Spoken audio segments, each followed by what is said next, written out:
विराट कोहली और अनुष्का है। विराज बैठ प्रसन्न हो। जी अभी ठीक। हाँ, नहीं, ठीक ही रहना चाहिए। हम आपको अपने प्रभु का विधान बताते हैं थोड़ा सा। जब प्रभु किसी पर कृपा करते हैं, ये वैभव मिलना कृपा नहीं है, ये पुण्य है।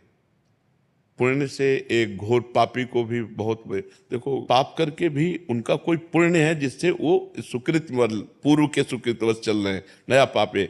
ये वैभव बढ़ना या यश बढ़ना, ये भगवान की कृपा नहीं मानी जाती। भगवान की कृपा मानी जाती है अंदर का चिंतन बदलना, जिससे आपके अनंत जन्मों के संस्कार भस्म होकर और अगला जो है वो बड़ा उत्तम होगा। अंदर के चिंतन से होता है, बाहर से कुछ नहीं होता। महत्व अंदर का चिंतन। अच्छा, अंदर का चिंतन हम लोगों का स्वभाव बन गया बहिर्मुखी।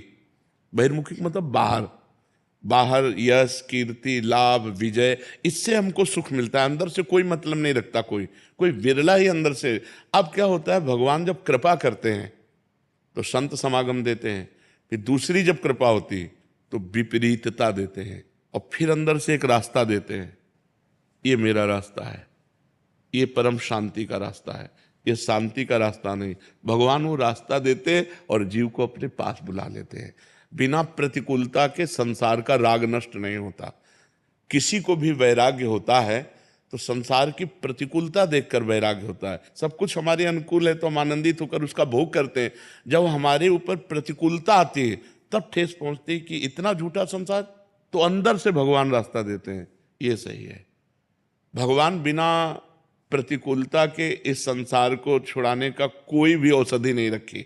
आज तक जितने बड़े महापुरुष हुए हैं, जिनका जीवन बदला है, उनको प्रतिकूलता का दर्शन करके बदला है। तो कभी प्रतिकूलता आए तो उस समय आनंदित हो कि मेरे ऊपर अब भगवान की कृपा हो रही है, कि मुझे सतमार्ग में चलने की प्रेरणा मिल रही है। अगर सतमार्ग छूटा, और ये सब तो एक सेकंड के लिए आप विचार कीजिए। अब अपना सुधार कर लो, अपने जीवन को सत्य में ले आओ, तो अगला जो होगा वो बहुत जोर का होगा। चाहे जन्म हो तो श्रीवान कुलवान धनवान वैभव संपन्न ऐसे, और भक्ति की अनुकूलता, भक्ति की अनुकूलता। खास बात श्रीवान धनवान कुलवान नहीं, खास बात भक्ति की अनुकूलता। अगर इस जन्म में भगवत प्राप्ति नहीं हुई तो भगवान श्री कृष्ण ने गीता में कहा है कि मेरे भक्त का नाश नहीं होता, मैं कुलवान धनवान श्रीवानों के कुल में जन्म देता हूं और फिर पुनः भक्ति का माहौल देता हूं, और पूर्व का जो भजन छूटा हुआ हो वहीं से उसको। अब बिल्कुल ऐसे ही रहो जैसे रह रहे हो, बिल्कुल संसारिक बन करके रहो, लेकिन अंदर का चिंतन आपका बदल जाए। अंदर के चिंतन में आपकी यश की भावना न रह जाए, अंदर के चिंतन में आपको धन बढ़ाने की भावना न रह जाए। अंदर का चिंतन हो जाए, प्रभु बहुत जन्म व्यतीत हो गए, अब एक बार आपसे मिलना चाहती हूँ, एक बार आपसे मिलना चाहते हैं प्रभु, मुझे आप चाहिए, अब संसार नहीं। तो बात बन जाएगी, तो बात बन जाएगी। तो इसलिए आनंद पूर्वक भगवान का नाम जप करो, बिल्कुल चिंता मत करो। बाबा, क्या नाम जप से हो जाएगा? पूरा, ये हम अपने जीवन का अनुभव बताते हैं। सांख्य योग और अष्टांग योग और कर्म योग और भक्ति योग, चारों योगों में प्रवेश रहा है। पहले हम सन्यासी रहे हैं 20 वर्ष सन्यासी रहे काशी विश्वनाथ जी।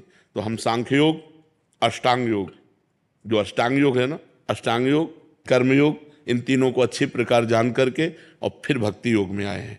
स्वयं भगवान शंकर से बढ़कर कोई ज्ञानी तो नहीं ना, सनकादि से बढ़कर कोई ज्ञानी नहीं। वो हरिशरणम हरिशरणम सनकादि हर समय जपते रहते हैं। भगवान शिव राम राम राम राम राम राम जपते रहते हैं। हम वृंदावनवासी प्रिया प्रीतम के उपासी, तो जो राम में राह है वही राह है, जो धा है ये रस देने वाली वस्तु है। तो हम राधा राधा राधा राधा, मतलब आप ये समझो कि हमारी इतनी तार्किक बुद्धि रही, हमारी श्रद्धालु बुद्धि नहीं रही। सन्यासी की जो बुद्धि होती है वो तर्क प्रधान होती, कसौटी पर कसने पर। तो हम केवल भावुकता में राधा राधा का प्रचार नहीं कह रहे कि हमने सुना और ऐसे ग्रंथों में पढ़ा और ऐसे कह रहे, स्वयं स्वाद लेके कह रहे और विश्वास के साथ कह रहे कि यदि आप राधा राधा जपते हो तो इसी जन्म में भगवत प्राप्ति हो जाएगी, इसी जन्म में। जैसे किसी से कहा जाए कि तुम सत्य बोलो, मंदिर में चढ़ के बोलो, तो हम मंदिर में नहीं, हम वृंदावन में बैठे हैं। करोड़ों मंदिर इसकी समानता नहीं कर सकते, भगवान का परम धाम है। अगर राधा राधा नाम चल रहा है तो इसी जन्म में भगवत प्राप्ति हो जाएगी। हमारी आखिरी श्वास यदि राधा, तो मुझे श्री जी की प्राप्ति, भगवान की प्राप्ति हो जाएगी। इसमें कोई संशय नहीं और किसी साधनों की कोई आवश्यकता नहीं। आप केवल अंदर ही अंदर चलाइए और लिखिए। देखो, हम जो कह रहे हैं उसको समझो। बहुत अधिक नाम जपने की हमें चेष्टा नहीं करनी, कम संख्या हो लेकिन मन लगा करके हो। जैसे हम, अब देखो, आप लिखो राधा, अपने दिमाग में लिखो, खुले नेत्र लिखो, या बाहर बाहर देखो, दिखाई दे रहा है राधा लिखा हुआ, वही कान में सुनो राधा, वही अंदर उठाओ राधा, ये तीनों का एकाकार हो जाए तो ये करोड़ों नाम जप के बराबर है। देखो, जैसे हम बोला राधा, ऐसे हम 1000 राधा नाम बोले तो हम बोला राधा, ये उपांशु है, इसे उपांशु कहते हैं। राधा राधा राधा राधा 1000 बार, ये उपांशु हुआ। अब ये ऐसे उपांशु हम 10,000 बार जप करें, अंदर देखते हुए बोले राधा, उपांशु 10,000 बार नाम जप करने का फल एक बार मानसिक में है। इतना बड़ा फल है ये। ऐसे राधा राधा राधा चल रहा है, नेत्रों से हम उसे देख रहे हैं, कानों से उसे सुन रहे हैं। आप देखना कि अगर मन भगेगा तो आप लिख नहीं पाओगे राधा नाम, अगर लिख रहे हो तो मन भगेगा नहीं। तो चाहे 10 बार लिखो, 100 बार लिखो, लेकिन एक अभ्यास बनाओ ऐसा कि कुछ समय शांति से स्नान आदि करके बैठ गए और राधा राधा लिख रहे हैं, उसी का चिंतन कर रहे हैं। इसे अपना जीवन बना लो, फिर आप परिणाम में खुद देख लेना। कोई घाटे का सौदा तो है नहीं, ठीक है।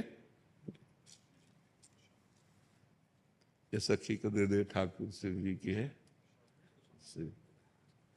ये